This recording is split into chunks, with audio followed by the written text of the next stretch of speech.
Hello everyone, आप लोगों का स्वागत है मेरे एक और वीडियो में। आज का जो टॉपिक होने वाला है वो होने वाला है बिहार एसएससी और दरोगा का जीके का सेट नंबर 1, जिसमें हम सब पार्ट नंबर 1 में हम सब डिस्कस किए थे हिस्ट्री और इकोनॉमिक्स, और ये है सेट नंबर 1 का पार्ट नंबर 2, जिसमें डिस्कस करेंगे पॉलिटी और ज्योग्राफी। अगर आपको इसका पीडीएफ चाहिए तो ज्वाइन कर लीजिएगा टेलीग्राम चैनल, लिंक होगा डिस्क्रिप्शन में। वहाँ पे पेड कोर्स के जरिए आप पीडीएफ प्राप्त कर सकेंगे, जहाँ पे टेलीग्राम चैनल पे जानकारी उपलब्ध है। वैसे मैं बता देता हूँ 399 अगर आप पे करेंगे तो 31 दिसंबर 2025 तक आप बहुत सारे एग्जाम की पीडीएफ पा सकते हैं, जिसमें बीएसएससी दरोगा के टेस्ट सीरीज के अलावा नोट्स, 71st बीपीएससी का ऑल सब्जेक्ट पीटी का नोट्स, ठीक है। इसके अलावा जूनियर अकाउंटेंट कलर का नोट्स और टेस्ट सीरीज, लेखपाल का नोट्स और टेस्ट सीरीज, ठीक है। और रेलवे के भी कुछ करेंगे हम सब बाद में, पर अभी फिलहाल इतना एग्जाम का आप नोट्स उपलब्ध है, आप ले सकते हैं। फिलहाल इस वाले वीडियो की शुरुआत करते हैं और इसमें मेनली डिस्कस करेंगे हम सब पॉलिटी और ज्योग्राफी। और यहाँ पे वैसा ही प्रश्न डिस्कस किया जा रहा है जो कि आपके एग्जाम में बार बार दिखेंगे और यहाँ से क्वेश्चन आना ही आना है। ये वैसा वाला वीडियो नहीं होगा कि आपको डिटेल में पूरा कहानी पढ़ाया जाएगा, इसमें सिर्फ उतना ही पढ़ाया जा रहा है जो कि आपके एग्जाम के लिए अनुकूल हो, एग्जाम में आपका क्वेश्चन लड़ जाए। फिलहाल इस वाले चैप्टर में हम सब पढ़ेंगे संविधान की अनुसूचियां और वरीयता अनुक्रम, दो टॉपिक में डिस्कस करता हूं। तो मूल संविधान में यानी जब संविधान बना तो 8 अनुसूची था, संशोधित करके 4 और अनुसूची को जोड़ा गया, यानी टोटल जो है वर्तमान में कुल 12 अनुसूची है, यानी 12 शेड्यूल है। अब ये 12 शेड्यूल में कहाँ क्या है ये आपको याद रखना है। पहले प्रथम अनुसूची का उल्लेख करते हैं। तो फर्स्ट शेड्यूल में दिया है राज्य का नाम और उसका प्रादेशिक क्षेत्राधिकार, जैसे बिहार राज्य है और बिहार का क्षेत्राधिकार कहाँ तक है, ये प्रथम अनुसूची में दिया गया है। इसके अलावा संघ राज्य क्षेत्र का नाम और उसकी सीमा, यूनियन टेरिटरी का नाम और उसका सीमा के बारे में बताया गया है। तो प्रथम अनुसूची में मेनली राज्य और संघ के सीमा और उसके क्षेत्राधिकार के बारे में बताया गया है। चलिए दूसरा अनुसूची का उल्लेख करते हैं, इसमें क्या बताया गया है।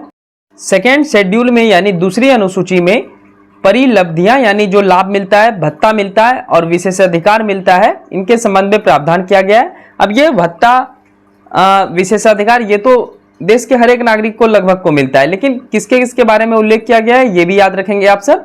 तो निम्नलिखित लोगों के भत्ते और विशेषाधिकार से संबंधित है, जिसमें भारत के राष्ट्रपति, राज्यों के राज्यपाल, लोकसभा के अध्यक्ष और उपाध्यक्ष, राज्यसभा के सभापति और उपसभापति, उच्चतम न्यायालय के न्यायाधीश, राज्यों में विधानसभा के अध्यक्ष और उपाध्यक्ष, राज्यों में विधान परिषद के सभापति और उपसभापति, भारत के नियंत्रण एवं महालेखा परीक्षक और उच्चतम न्यायालय के न्यायाधीश के भत्ते और विशेषाधिकार और जो सैलरी वगैरह है उनके बारे में अनुसूची 2 में दिया गया है, ठीक है, इसको याद रखिएगा। तो शेड्यूल 2 में हम सब भत्ते देखे यानी सैलरी वगैरह देखे। शेड्यूल 3 में शपथ के बारे में है, ठीक है, जो विभिन्न मंत्रियों द्वारा शपथ लिया जाता है, ठीक है, ओथ लिया जाता है, तो उसके बारे में है। तो विभिन्न लोगों के शपथ और प्रतिज्ञान का प्रारूप, कौन कौन शपथ लेंगे, तो केंद्रीय मंत्री, संसद के लिए निर्वाचन के लिए उम्मीदवार, संसद सदस्य, उच्चतम न्यायालय के न्यायाधीश, भारत के नियंत्रण एवं महालेखा परीक्षक, राज्य मंत्री, राज्य विधान मंडल के निर्वाचन के लिए उम्मीदवार और उच्च न्यायालय के न्यायाधीश, ठीक है, इनकी शपथ की व्यवस्था तीसरी अनुसूची में की गई है, ये साफ साफ याद रहना चाहिए। अनुसूची 4 का उल्लेख करते हैं, ठीक है, यहाँ पे 4 कर लेंगे, कर के जगह पे 4 कर लेंगे, ठीक है। तो राज्यसभा में राज्यों और संघ राज्य क्षेत्रों की सीटों का आवंटन, जैसे कि बिहार का राज्यसभा में कितना सदस्य जाता है, तो 16 जाता है। तो ये कहाँ पे उल्लेख किया गया है, तो अनुसूची 4 में उल्लेख किया गया है, ये बहुत इंपॉर्टेंट है। 5वां उससे ज्यादा इंपॉर्टेंट है, चौथे से ज्यादा 5वां इंपॉर्टेंट है। तो 5वीं अनुसूची का वर्णन करें। आइए जानते हैं अनुसूची 5 जो है ये किससे रिलेटेड है। तो अनुसूचित क्षेत्र और अनुसूचित जनजाति के प्रशासन और नियंत्रण से संबंधित है अनुसूची 5, इसको याद रखिएगा। 6 नंबर है 6वीं अनुसूची का उल्लेख करें, तो इसमें 4 राज्य के बारे में दिया गया है, जिसमें असम है, मेघालय है, त्रिपुरा है और मिजोरम है। राज्यों में जनजाति क्षेत्र के प्रशासन से संबंधित है। बस यहाँ पे कंफ्यूज करने के लिए नॉर्थ ईस्ट का ही कोई और स्टेट दे देगा, जैसे नागालैंड दे दिया, ठीक है, लेकिन आपको ये चारों याद रखना है। असम के नीचे जो है वो मेघालय, मतलब असम में ही मेघालय है सोचे तो, त्रिपुरा और मिजोरम, 4 ये राज्य याद रखना है आप सबको। और इसी 4 राज्य के जनजाति समूह से रिलेटेड है, वहां के प्रशासनिक शक्ति से शेड्यूल 6 यानी अनुसूची 6वीं। 7वां अनुसूची का उल्लेख करें, यहाँ पे 3 प्रकार का है, 2-3 बात इसमें याद रखिए। संघ और राज्यों के बीच शक्तियों का विभाजन 7वीं अनुसूची के अंतर्गत होता है। ये 3 प्रकार की सूची को वर्णित करता है। सूची 1 है संघ सूची, इसमें 98 विषय वर्तमान में है, पहले 97 था, अब 98 विषय है। ये संघ सूची मतलब हो गया केंद्र का सूची। केंद्र सूची का मतलब जैसे कि मैं आपको समझाता हूँ, विदेश नीति किसके अंतर्गत आएगा, तो ये केंद्र के अंतर्गत आएगा। ठीक है, तो ये सब आपको समझ में आना चाहिए। दूसरा है सूची 2, ये राष्ट्र सूची है। तो राष्ट्र सूची में टोटल विषय है 59 और पहले था 66। राष्ट्र सूची में जैसे क्या आएगा, पुलिस किसके अंतर्गत आता है, तो राष्ट्र सूची के अंतर्गत आता है। अब एक और बचा तीसरा जो अनुसूची है, ये इसमें सूची 3 में संवर्ती सूची है। संवर्ती सूची में केंद्र और राज्य दोनों का विषय है। जैसे कि अगर आप हेल्थ सिस्टम को लाते हैं, शिक्षा को लाते हैं, तो वहां पे केंद्र भी हेल्प करता है और राज्य भी हेल्प करता है। तो वर्तमान में इसमें 52 विषय है, प्रारंभ में 47 विषय था।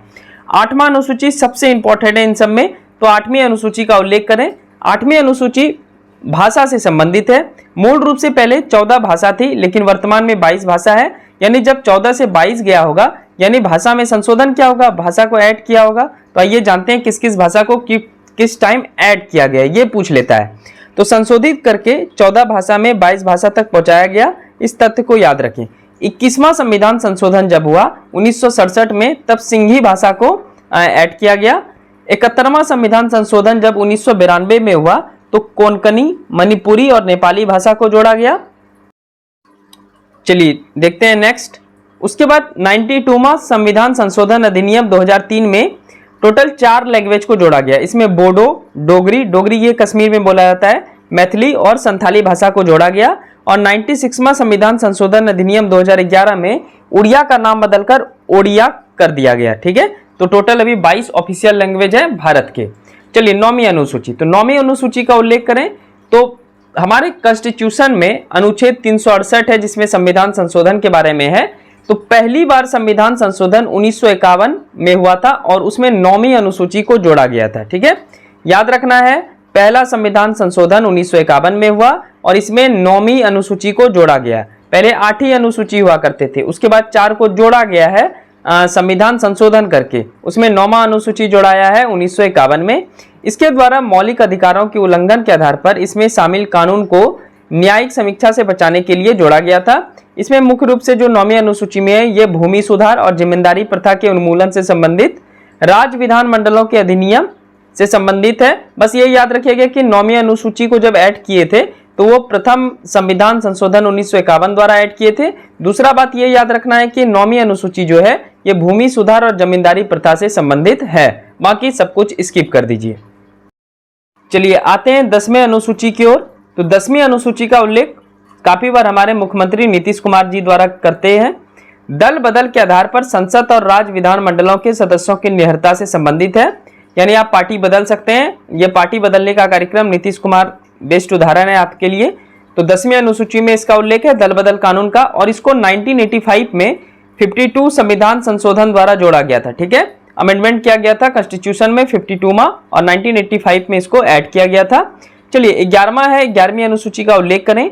अनुसूची पंचायत की शक्ति, प्राधिकार और जिम्मेदारी को निर्दिष्ट करता है। ये जो ग्राम पंचायत वगैरह है जिसकी स्थापना अनुच्छेद 40 के अंतर्गत राज्य सरकार कराती है, तो उसका शक्ति और उसका क्या प्राधिकार है, जिम्मेदारी क्या है गांव के प्रति, ये सब शेड्यूल 11 में दिया गया है। इसमें टोटल 29 विषय है। विषय का नाम याद नहीं रखना है, टोटल सिर्फ याद रखिए 29 विषय है। और अनुसूची 73 जो है ये 73वां मतलब अनुसूची 11 जो है ये 73वां संविधान संशोधन अधिनियम 1992 द्वारा जोड़ा गया था। लास्ट जो अनुसूची है ये 12वां अनुसूची है। इसमें कुल 18 विषय हैं।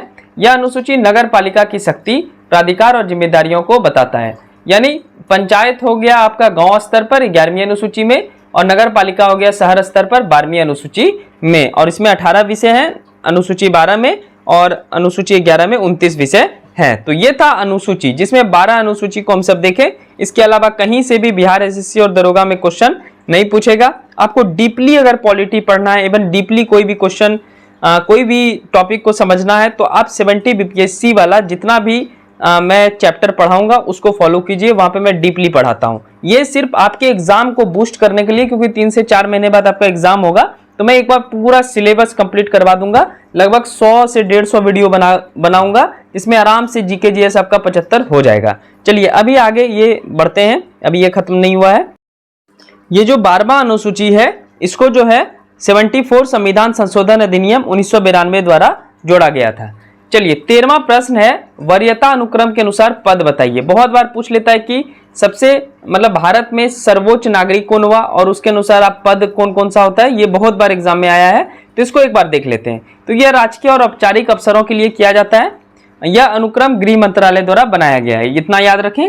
वरीयता क्रम के अनुसार वैसे तो 30 से 35 है, लेकिन उतना आपको याद नहीं रखना है, बस इतना याद रख लें, टॉप 5 या टॉप 6 याद रख लें, जिससे कि आपको क्वेश्चन पूछेगा तो आप बना देंगे। तो सबसे अगर वरीयता में पद के अनुसार बात करें तो सबसे ऊपर राष्ट्रपति है, ठीक है। तीनों सेना का प्रमुख होते हैं ये, और ये भारत के प्रथम नागरिक भी कहलाते हैं। तो राष्ट्रपति हो गए सबसे नंबर 1 पे। उसके बाद दूसरे नंबर पे उपराष्ट्रपति। अगर यूएसए की बात करें तो राष्ट्रपति नंबर 1 पे होता है, और दूसरे नंबर पे राष्ट्रपति का वाइफ होता है, या उसका हस्बैंड होगा तो हस्बैंड होगा, ठीक है।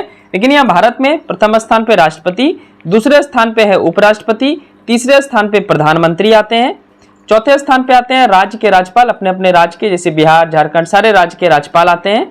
5वें नंबर पे आते हैं पूर्व राष्ट्रपति, इसको ध्यान देंगे, 5वें नंबर पे आते हैं पूर्व राष्ट्रपति। अब 5 का क में ही ऐड कर दिया गया उप प्रधानमंत्री, यानी पूर्व राष्ट्रपति के बाद उप प्रधानमंत्री आएंगे। और 6वें नंबर पे आएंगे कौन, भारत के मुख्य न्यायाधीश और फिर लोकसभा अध्यक्ष। तो ये याद रखिएगा वरीयता क्रम। वैसे तो 21 से मतलब लगभग 30 के आसपास है, तो वो मैं 71st बीपीएससी पॉलिटी में पढ़ाऊंगा, वहां आप सब देख लेंगे। चलिए अब नेक्स्ट सब्जेक्ट देखते हैं, जो कि है ज्योग्राफी। तो ज्योग्राफी को भी हम सब देखेंगे। ज्योग्राफी में आज मैं लिया हूं ब्रह्मांड। तो ब्रह्मांड में क्या क्या पूछेगा, पूछने वाला सिर्फ मैं बात करूंगा क्वेश्चन जो कि बार बार एग्जाम में देखा जाता है, बिहार एसएससी और दरोगा जैसे एग्जामों में। तो सबसे पहले महाविस्फोट का सिद्धांत किसने दिया, तो लेमेतेर ने। हैकेल ने इसको प्रूव किया था, तो महाविस्फोट का सिद्धांत लेमेतेर ने दिया। दूसरा क्वेश्चन है कि ब्रह्मांड की उत्पत्ति में 3 सिद्धांत दिए गए हैं, उल्लेख करें। तो तीनों सिद्धांत और किनके द्वारा वो वर्णित किया गया है उसका नाम आपको याद रहना चाहिए। तो पहला है सतत सृष्टि सिद्धांत, इसे थॉमस गोल्ड एवं हरमन बॉन्डी द्वारा दिया गया। दूसरा है संकुचन विमोचन सिद्धांत यानी दोलन सिद्धांत, ये डॉक्टर एलन संडेज द्वारा दिया गया। तीसरा महाविस्फोट सिद्धांत लेमेतेर द्वारा दिया गया, पहले ही हम सब देख लिए। और महाविस्फोट सिद्धांत को प्रूव जो है, सिद्ध जो है, वो हैकेल द्वारा किया गया था। अब मैं कुछ तारे के बारे में बताऊंगा, तारों के बारे में बताऊंगा, अलग अलग नाम है, इसको याद रखना है आप सबको, ठीक है। तो तीसरा नंबर है लाल दानव क्या है। अब लाल दानव लगेगा कि लाल कलर का राक्षस है, ऐसा तो नहीं होगा। तो लाल दानव क्या है, तो इसको दिखे, यह मृत्योन्मुख तारे होते हैं। कैसे होते हैं, मृत्योन्मुख तारे होते हैं। बार बार एग्जाम में पूछेगा ऐसा, जब किसी तारे में हाइड्रोजन घटने लगता है। वैसे पहले आपको पता नहीं होगा, तारा में 2 चीज पाया जाता है, हाइड्रोजन और हीलियम, और कुछ अन्य गैस भी पाए जाते हैं, लेकिन ज्यादातर हाइड्रोजन और हीलियम पाए जाते हैं, इसलिए सूर्य भी एक तारा है। तो वही इसमें कहा जा रहा है कि जब किसी तारे में हाइड्रोजन घटने लगता है तो उसमें लालिमा दिखने लगता है, इसलिए इसको लाल दानव बोलते हैं। यानी वैसा तारा जिसमें हाइड्रोजन कम होने लगेगा उसको लाल दानव बोल सकते हैं या बोलेंगे। क्वेश्चन नंबर होगा आपका 4, वामन तारे क्या है। तो जिन तारों का प्रकाश सूर्य के प्रकाश से कम होता है वो वामन तारे कहलाते हैं। 5वां पल्सर क्या है, और ये क्वेश्चन 69 बीपीएससी में पूछा गया है। तो पल्सर क्या है, तो घूमते हुए न्यूट्रॉन तारा को पल्सर कहते हैं, जो विद्युत चुंबकीय तरंगे छोड़ते हैं। तो न्यूट्रॉन तारा को पल्सर तारा बोलते हैं, ऐसा भी आप याद रख लीजिए। 6 नंबर है युग्म तारे क्या है, तो गुरुत्वाकर्षण से आपस में बंधे तारे जिनमें एक तारा सामान्यतः दूसरे की अपेक्षा मंद होता है। इसका मतलब क्या हुआ, तो 2 तारा है जो आपस में लगभग आसपास हैं, और उसमें से एक तारा चमकेगा और एक तारा उससे कम चमकेगा, तो इसी को बोलते हैं युग्म तारा। क्वेश्चन नंबर होगा 7वां। 7 नंबर क्वेश्चन देखते हैं, नोवा क्या होता है। तो कभी कभी एक धुंधला तारा अत्यधिक चमक के साथ अचानक दिखाई देता है और बाद में अपने मूल स्तर पर वापस मंद पड़ जाता है। मतलब कभी कभी ये होता है कि कोई तारा में बहुत अत्यधिक चमक आ गया, ठीक है, ताप बढ़ गया उसका, और अचानक से वो मंद पड़ गया, तो उसको नोवा बोलेंगे। 8 नंबर क्या है, सुपरनोवा क्या है। तो 20 से अधिक मैग्नीट्यूड वाले तारे को सुपरनोवा कहते हैं। 9 नंबर न्यूट्रॉन तारा क्या है, तो एक तो हम सब देखे पल्सर न्यूट्रॉन तारा है। तो सुपरनोवा विस्फोट में बिखरे न्यूट्रॉन युक्त तारीय पद्धति को न्यूट्रॉन तारा कहते हैं। जब सुपरनोवा में विस्फोट होता है तो न्यूट्रॉन युक्त तारा बिखर जाता है, इसी को क्या बोलते हैं, न्यूट्रॉन तारा कहते हैं। चलिए क्वेश्चन नंबर होगा आपका 10वां, बहुल तारे क्या हैं। तो 2 से अधिक तारों का निकाय बहुल तारा कहलाता है। 11 क्वासर्स क्या है, तो ब्रह्मांड में बिखरे अर्ध तारीय पदार्थ जिससे रेडियो तरंगे निकलती है उसको क्वासर्स कहते हैं। ये जितना भी आप ज्योग्राफी में अभी देखे ये सारा याद रखिएगा, कोई भी प्रश्न आ सकता है। ब्रह्मांड में कल हम सब और भी अधिक जानेंगे, जब तक कि टॉपिक फिनिश नहीं होगा तब तक आगे इस प्रकार से करते रहेंगे। लेकिन इस वाले सेक्शन में मतलब ये जो सीरीज शुरू किया हूं इसमें वही चीज पढ़ाया जाएगा जो आपके एग्जाम के लिए सबसे ज्यादा महत्वपूर्ण है, और ये मेरा गेस वर्क है, मेरा मानना है कि ये सारा प्रश्न जो है वो आपके एग्जाम में दिख सकता है, इसलिए अच्छे ढंग से इसको रिवीजन करें। चलिए मिलते हैं नेक्स्ट वीडियो में। और कल जो है आपका आएगा, मतलब आज जो आएगा, आज तो एक वीडियो आ गया, ये सेट नंबर 2 ही है, मतलब सेट नंबर 1 है जीके का, पार्ट नंबर 2 है। आज साइंस का वीडियो आएगा, तो एक दिन बिहार एसएससी का साइंस का वीडियो आएगा और एक दिन जीके का वीडियो आएगा। जीके अगर लंबा चला तो ये 2 पार्ट में आएगा, साइंस एक पार्ट में आएगा, फिजिक्स केमिस्ट्री बायोलॉजी। चलिए मिलते हैं नेक्स्ट वीडियो में, और चैनल को जरूर सब्सक्राइब कर लेंगे। अगर आपको इसका पीडीएफ चाहिए तो ज्वाइन कर लेंगे टेलीग्राम चैनल, वहाँ पेड कोर्स के बारे में बताया गया है, जहाँ आप 399 पे करके 31 दिसंबर 2025 तक पीडीएफ का लाभ उठा पाएंगे और उसमें सारा सब्जेक्ट का नोट्स प्रोवाइड किया जाएगा। Thank you and thank you so much.